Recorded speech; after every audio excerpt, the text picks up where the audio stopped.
Israel का युद्ध और भीषण होता जा रहा है। इस युद्ध में अब खबर यह है कि अमेरिका भी उतर सकता है। ईरान पर अब तक का सबसे बड़ा प्रहार जो है वो यूएस कर सकता है। B-52 परमाणु बॉम्बर से अमेरिका यहां पर जो है ईरान पर हमला कर सकता है। ये बड़ी जानकारी अब सामने आई है। हिंद महासागर में यूएस के B-52 परमाणु बॉम्बर्स तैनात हैं। पूर्व मोसाद चीफ की ईरान को खुली चेतावनी दी गई है और यह कहा गया है कि B-52 परमाणु बॉम्बर्स ईरान की कब्र तक खोद देंगे। इजराइल और ईरान की जंग में अब अमेरिका पूरा फोकस ईरान के न्यूक्लियर ठिकाने के फोर्दो पर आकर ठहर गया है। फोर्दो में ईरान की वो न्यूक्लियर फैसिलिटी है जिसमें ईरान की जान बसती है। ये ईरान का वो न्यूक्लियर ठिकाना है जो जमीन से 80 मीटर अंदर है, यानी कि करीब 262 फीट के नीचे है। फोर्दो जो राजधानी तेहरान से करीब 100 किलोमीटर दूर है और यही ईरान का अहम न्यूक्लियर ठिकाना है। ये पूरा इलाका पहाड़ों वाला है, इसीलिए जमीन के नीचे मौजूद इस न्यूक्लियर ठिकाने को भेदना आसान नहीं है और यही वजह है कि अब जो है बड़े प्रहार की चेतावनी दी गई है। लेकिन अब अमेरिका ने इस न्यूक्लियर ठिकाने को अपने टारगेट पर भी जो ठान लिया है, अपने टारगेट पर ले लिया है। फोर्दो को ईरान का माउंट डूम भी कहा जाता है और अमेरिका के सामने ये चुनौती है कि इसे तबाह किया जाए ताकि ईरान को किसी भी तरीके से परमाणु हथियार जो सशक्त परमाणु हथियार बनने से यहां पर रोका जाए। लेकिन ये होगा कैसे? अब इससे समझिए। खबर ये है कि इसके लिए अमेरिका B-2 स्पिरिट बॉम्बर का विमान इस्तेमाल कर सकता है। ये दुनिया का इकलौता ऐसा विमान है जो सबसे ज्यादा पोलेट वेपन के साथ उड़ान भर सकता है। अंडरग्राउंड न्यूक्लियर फैसिलिटी को ध्वस्त करने के लिए अमेरिका इस विमान का इस्तेमाल कर सकता है, क्योंकि यही वो विमान है जो अमेरिका के सबसे शक्तिशाली बम GBU-57AB को लेकर उड़ान भर सकता है। यह बम अमेरिका का ब्रह्मास्त्र कहा जाता है। इस बम का वजन 13,600 किलो है और यह जमीन की सतह से करीब 61 मीटर अंदर तक के टारगेट को भेज सकता है। 61 मीटर यानी कि करीब 200 फीट जमीन के अंदर तक ये बम तबाही मचा सकता है। और GBU-57AB बम काम कैसे करता है, अब इसे भी समझिए। एक एनिमेशन के जरिए आपको आगे बताएंगे कि कैसे ये काम करता है। सोचिए, एक 20 और 21 किलो मंजिला इमारत जितनी ऊंची होती है उतनी गहराई तक ये बम जाकर वहां तबाही मचा सकता है, वहां सब कुछ खत्म कर सकता है। B-2 स्पिरिट बॉम्बर विमान से गिरते ही बम जमीन के अंदर करीब 200 फीट अंदर तक जो है वो टारगेट को पूरी तरीके से भेज सकता है। वहां पर जो कुछ भी होगा उसे खत्म कर सकता है। और फिलहाल जो स्थिति है ईरान के पास अमेरिका की मौजूदगी की, तो वो डियागो गार्सिया द्वीप पर है। हिंद महासागर में ये द्वीप मौजूद है और इस द्वीप पर अमेरिका का मिलिट्री बेस है। यहां पर फिलहाल अमेरिका का B-52 बॉम्बर विमान तैनात है, लेकिन B-52 बॉम्बर विमान की क्षमता नहीं है कि वो GBU और 57AB बम को लेकर उड़ान भर सके। लेकिन अगर अमेरिका यहां से ईरान के फोर्दो न्यूक्लियर को टारगेट को तबाह करने का प्लान बनाता है तो वो यहीं से B-2 स्पिरिट बॉम्बर विमान की तैनाती के साथ फोर्दो प्लान को अंजाम भी दे सकता है।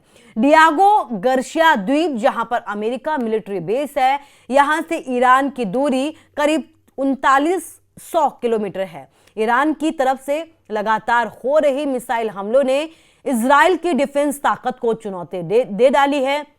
इजराइल के पास अब एरो इंटरसेप्टर्स की भारी कमी हो चुकी है जो लंबी दूरी की बैलिस्टिक मिसाइल से रक्षा में इस्तेमाल होते हैं।